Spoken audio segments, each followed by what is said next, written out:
Assalamualaikum warahmatullahi taala wabarakatuh. Perkenalkan, nama saya Aditya Ramadandi, NPM 182122103 dari kelompok 7. Di sini saya akan menjelaskan tentang sejauh mana model-model in-service dapat mengembangkan kompetensi menuju guru profesional. Langsung ke slide pertama, yaitu pengertian in-service menuju guru profesional. In-service training dalam bahasa Indonesia sering disebut pendidikan dalam jabatan. Istilah lain yang juga dipergunakan ialah upgrading atau pelatihan dan in-service education yang pada dasarnya mempunyai maksud yang sama. In-service training diberikan kepada guru-guru yang dipandang perlu meningkatkan keterampilan dan pengetahuan sesuai dengan perkembangan ilmu pengetahuan, khususnya di bidang pendidikan. Kemudian ada pengertian pelatihan. Pelatihan salah satu upaya untuk meningkatkan performasi guru melalui program pelatihan. Dengan mengikuti program pelatihan, performasi mengajar guru diharapkan dapat lebih meningkat lagi. Oke, yang slide selanjutnya adalah tipe-tipe pelatihan. Di sini ada 3 tipe pelatihan. Satu adalah pelatihan penyegaran, refreshing. Yang kedua adalah pelatihan peningkatan kualifikasi. Yang ketiga adalah pelatihan perjenjangan. Yang pertama adalah pelatihan penyegaran.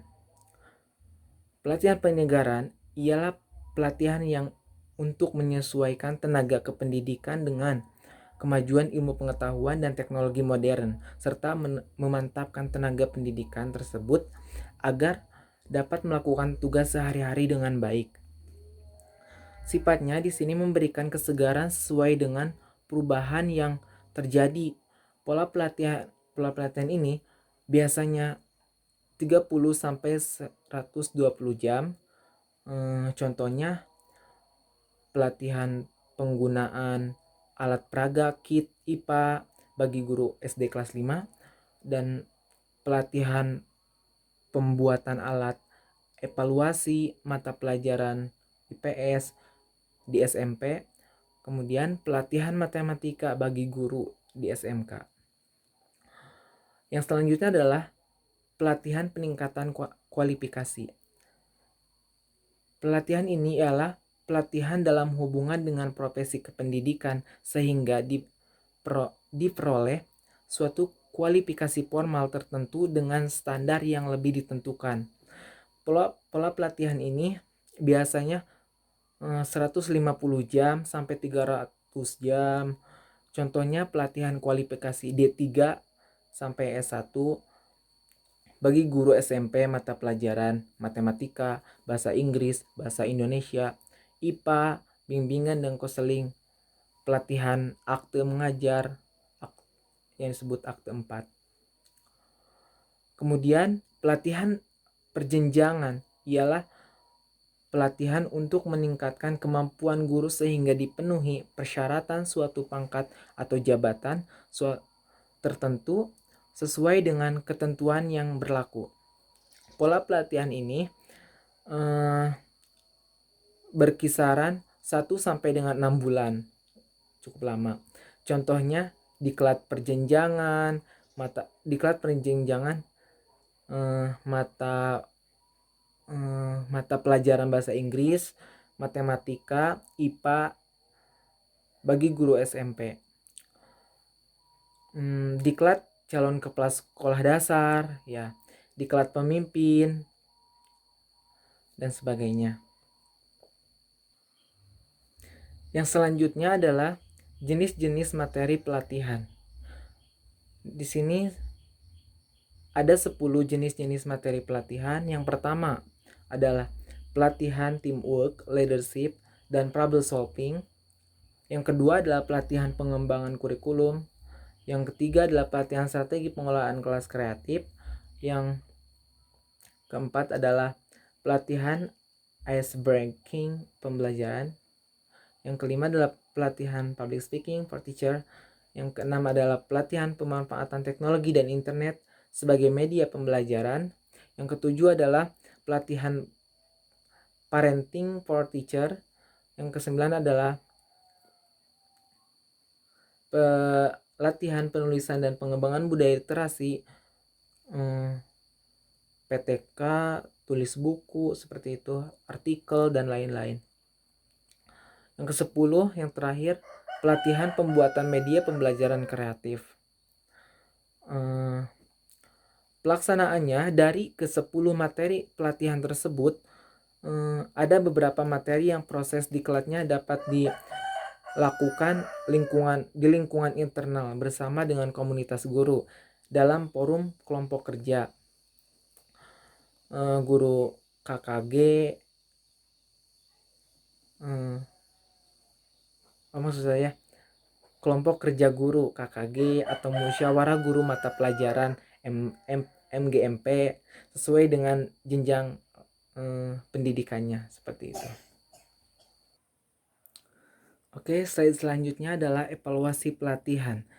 Di sini ada 4 evaluasi pelatihan, yaitu evaluating reaction, evaluating learning, evaluating behavior, evaluating result. Yang pertama evaluasi reaction. Evaluasi reaction ini adalah mengevaluasi terhadap reaksi peserta pelatihan. Berarti evaluasi ini mengukur kepuasan peserta. Program pelatihan ini dianggap efektif apabila proses pelatihan dirasa menyenangkan oleh si peserta dan memuaskan bagi peserta, sehingga mereka tertarik dan termotivasi untuk belajar dan berlatih. Yang kedua adalah evaluasi learning. Evaluasi learning ini juga disebut adalah penilaian hasil belajar. Penilaian ini mengukur pengetahuan apa yang telah dipelajari, sikap apa yang telah berubah, dan keterampilan apa yang dikembangkan atau diperbaiki oleh guru setelah mengikuti pelatihan tersebut. Kemudian evaluasi behavior. Evaluasi evaluasi pada tingkah laku. Difokuskan pada perubahan tingkah laku guru setelah kembali ke tempat kerja. Penilaian mencakup apakah perubahan sikap yang terjadi setelah mengikuti pelatihan juga akan diimplementasikan setelah guru kembali ke sekolah. Dan bagaimana guru dapat mentransfer pengetahuan, sikap, dan keterampilan kepada murid-muridnya. Kemudian evaluasi result. Evaluasi ini difokuskan pada hasil akhir yang terjadi karena peserta telah mengikuti pelatihan, termasuk dengan kategori hasil akhir dan suatu program pelatihan guru untuk meningkatkan kualitas kerja dari seorang guru. Dari keempat level evaluasi tersebut yang akan diambil untuk dievaluasi pada level tingkat 2, yaitu evaluating learning, yang akan membahas tentang pengetahuan dan keterampilan. Oke, slide selanjutnya adalah tujuan pelatihan guru. Di sini saya mengambil 4 tujuan pelatihan secara khususnya. Yang kesatu adalah meningkatkan mutu pengetahuan dan kemampuan profesional guru dan calon guru. Yang kedua adalah memperluas kesempatan memperoleh pendidikan. Yang ketiga adalah memperkaya sumber pelajaran untuk guru. Yang keempat adalah membantu terciptanya prinsip belajar seumur hidup dan masyarakat gemar belajar. Sedangkan ada yang berpendapat lain gitu. Menurut Mustafa Kamil, tujuan dari pelatihan ini itu tidak hanya meningkatkan pengetahuan dan keterampilan saja, melainkan juga mengembangkan bakat, keterampilan, dan kemampuan. Ya, seperti itu. Yang slide selanjutnya adalah manfaat pelatihan. Ada 6 manfaat pelatihan. Yang pertama, penguasaan materi pembelajaran minimal sesuai dengan cangkupan materi yang tercantum dalam profil kompetensi. Jadi kita harus mengetahui diri kita sendiri untuk bisa menguasai materi tersebut agar terciptanya pembelajaran yang efektif dan efisien. Yang kedua adalah memperoleh keterampilan mengajar dan kompeten. Keterampilan mengajar sangat penting sekali agar dapat membantu dalam proses pembelajaran. Yang ketiga adalah dapat meningkatkan kemampuan dalam melaksanakan proses pembelajaran agar lancar semua pembelajaran dan dapat berjalan dengan baik. Yang keempat adalah penguasaan pengelolaan pembelajaran sesuai karakteristik materi pembelajaran. Jadi disesuaikan dengan karakteristik pembelajaran. Yang kelima adalah penguasaan evaluasi hasil pembelajaran.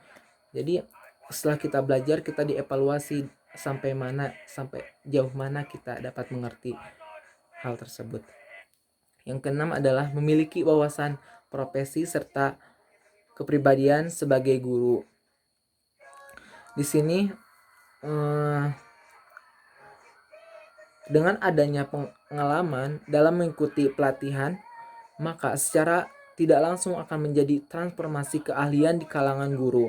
Misalnya, guru yang belum pernah mengikuti pelatihan bisa meniru metode pembelajaran yang efektif seperti yang telah diterapkan oleh guru yang telah mengikuti pelatihan, termasuk bagaimana menciptakan suasana belajar yang menyenangkan, mengasihkan, dan menantang kreativitas siswa.